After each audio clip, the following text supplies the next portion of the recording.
Students, welcome to the Sindh board lectures by Sanjay Om in first year biology. आज हम जिस topic को डिस्कस करने वाले हैं ये application of the biology for the welfare of man kind का थर्ड पार्ट है, जिसमें हम प्रोटेक्शन एंड बायोलॉजिकल कंट्रोल को डिस्कस करेंगे और ये आपके चैप्टर नंबर 1 का लास्ट पार्ट है। तो चलें स्टार्ट करते हैं। तो सबसे पहले protection and conservation of environment को स्टार्ट करते हैं। कहानी या ये बैकग्राउंड जो है वो पूरा पॉल्यूशन है कि काफ़ी सालों से जो सबसे बड़ी प्रॉब्लम आजकल चल रही है वो है पॉल्यूशन। और पॉल्यूशन के बढ़ने की रीज़न क्या है कि ह्यूमन पॉपुलेशन बढ़ रही है और इसी के साथ साथ इंडस्ट्रियलाइजेशन, मतलब इंडस्ट्री का जो क़याम है, इंडस्ट्रीज़ बहुत ज़्यादा इंक्रीज़ हो रही है। तो जब इंडस्ट्रीज़ इंक्रीज़ हो रही हैं, ह्यूमन पॉपुलेशन बढ़ रही है, उसकी वजह से पॉल्यूशंस बढ़ती जा रही हैं और यही pollution acid rain, stone cancer और ग्रीन हाउस जैसे इफ़ेक्ट और इस तरह के डिफरेंट एक्सपेक्ट्स को भी अपने साथ साथ इंक्रीज़ करते जा रहे हैं। अब इसके साथ अगर हम डिफरेंट दूसरी बातों को डिस्कस करें तो मॉडर्न टेक्नोलॉजी, मतलब साइंस ने डिफरेंट टेक्नोलॉजीज़ को यूज़ किया है। अब उन डिफरेंट टेक्नोलॉजीज़ के थ्रू जो हम प्रोडक्ट्स जो हमें मिल रहे होते हैं, उन प्रोडक्ट्स का कुछ वेस्ट मटीरियल बनता है और वो वेस्ट मटीरियल हमारे लिए बहुत ज़्यादा टॉक्सिक है।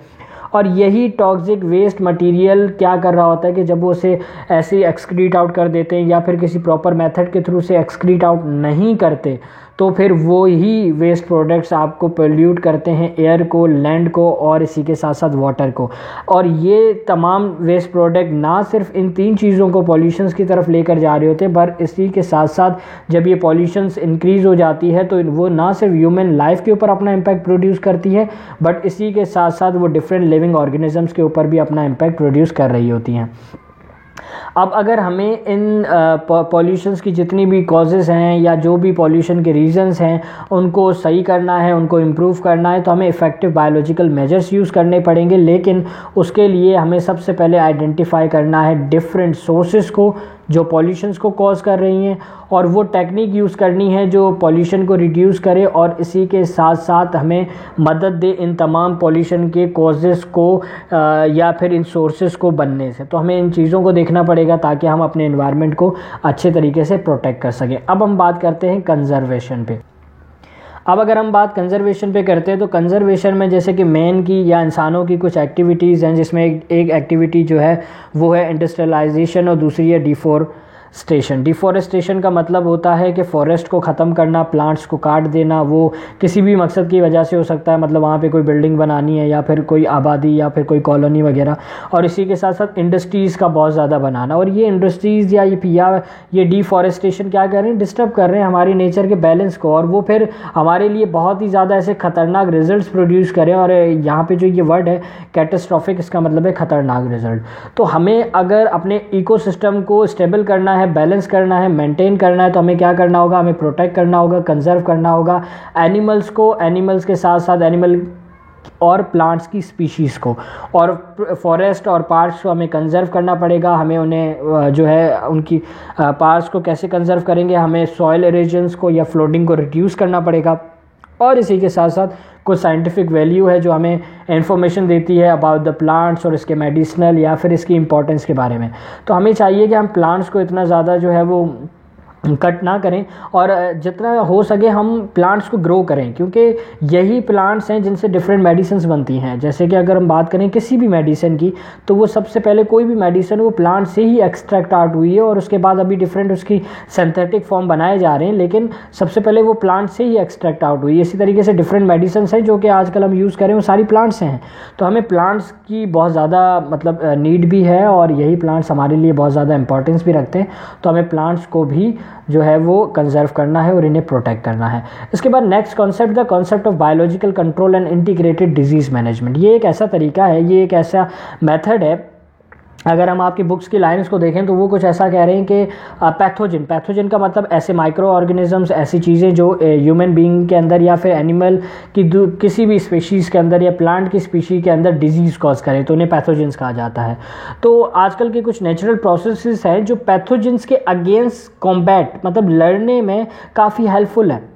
और क्योंकि पैथोजन हमारे नेचुरल एनिमीज़ हैं, ना सिर्फ हमारे बल्कि वो एनवायरनमेंट के भी नेचुरल एनिमीज़ हैं, जिसमें अगर एक एग्जांपल को इन्होंने डिस्कस किया है कि जैसे अगर हम जो है वो फिशेस को, स्मॉल फिशेस को किसी पाउंड्स या डिचेस के अंदर डाल दें तो हम मलेरिया को डिक्रीज़ कर सकते हैं। वो कैसे कर सकते हैं, अब ज़रा मैं इसको आपको एक्सप्लेन करता हूँ। वो इस तरीके से, क्योंकि जैसे हमें मालूम है मलेरिया जो है वो किस वजह से हो रहा होता है। मलेरिया इस वजह से होता है क्योंकि मॉस्किटो हमें कट करता है। और मॉस्किटो कहाँ से आता है, मॉस्किटो ग्रो करता है उस पानी के अंदर जो रुका हुआ होता है, जो पाउंड्स में या डिचेस में। तो हमें क्या करना है कि अब जैसे पाउंड्स है वहाँ पे तो पानी रुका हुआ ही होता है, अब उस चीज़ को पाउंड्स को तो ख़त्म नहीं कर सकते। तो हमें क्या करना है कि यही मॉस्किटो उस पाउंड के अंदर ग्रो करते हैं, और ग्रो करने के बाद जब वो अपने ऑफ स्प्रिंग प्रोड्यूस करते हैं तो उनके जो बेबीज़ होते हैं वो उसी पानी के अंदर ग्रो कर रहे होते हैं, और फिर वही बेबीज़ जो है वो आगे जाके बड़े हो जाते हैं और मॉस्किटो बन जाते हैं, दैन वो मज़ीद मलेरिया कोज करते हैं। तो ये एक टेक्निक है, एक नेचुरल टेक्निक है जिसमें स्मॉल फिशेस पाउंड्स के अंदर डाल दी जाती हैं, और वो फिशेस क्या करती हैं, वो जो मॉस्किटोज़ हैं, मॉस्किटोज़ के कुछ लार्वा या प्यूपाई जो उनके बेबीज़ हैं उनको खा जाती हैं। जब उनको खा जाती हैं तो उनकी क्वांटिटी डिक्रीज़ हो जाती है, जब उनकी क्वांटिटी डिक्रीज़ हो जाती है तो मॉस्किटो ग्रो नहीं होते, मॉस्किटो नहीं होते तो मलेरिया भी नहीं होता। तो ये एक बिल्कुल एक नेचुरल प्रोसेस है जो कि यूज़ किया जाता है, और ये एक बायोलॉजिकल कंट्रोल है, ये एक मेथड जो है बायोलॉजिकल कंट्रोल है। इसी के साथ साथ ये डिजीज़ मैनेजमेंट कंट्रोल में भी एक मेथड आप कह सकते हैं।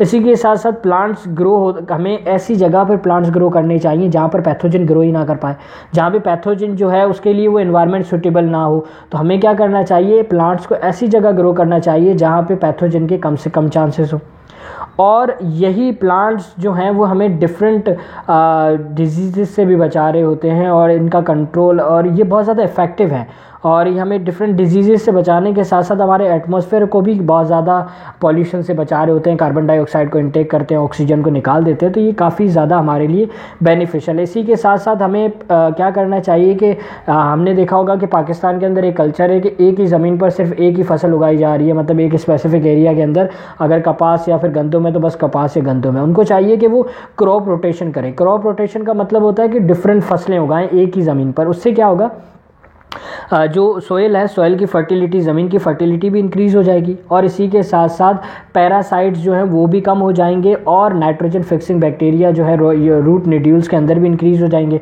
और जब वो इंक्रीज़ हो जाएंगे तो फिर वो नाइट्रोजन फिक्सिंग भी करेंगे। ये डिफरेंट टॉपिक है जिसको मैं आगे जाके डिस्कस करूँगा, और इसी के साथ साथ वो हमारे प्लांट्स को भी जो है वो प्रोटेक्ट करेंगे। तो ये एक सिंपल सा कॉन्सेप्ट था जिसे मैंने आपको समझाया। सो अब एक छोटा सा ओवरव्यू मैं आपको दे दूं कि अगर हम बात करें ओवरऑल जो हमने अब तक पढ़ा है, तो उसमें हमने application of biology for the welfare of mankind की में अंदर immunisation, vaccination, antibiotics, chemotherapy, radiotherapy, hydroponics और इसके साथ क्लोनिंग, इन टॉपिक्स को हमने पार्ट 1 पार्ट 2 के अंदर डिस्कस किया, और आज हमने प्रोटेक्शन, कंजर्वेशन ऑफ एनवायरनमेंट और इसी के साथ साथ concept of biological control and integrated disease management को डिस्कस किया।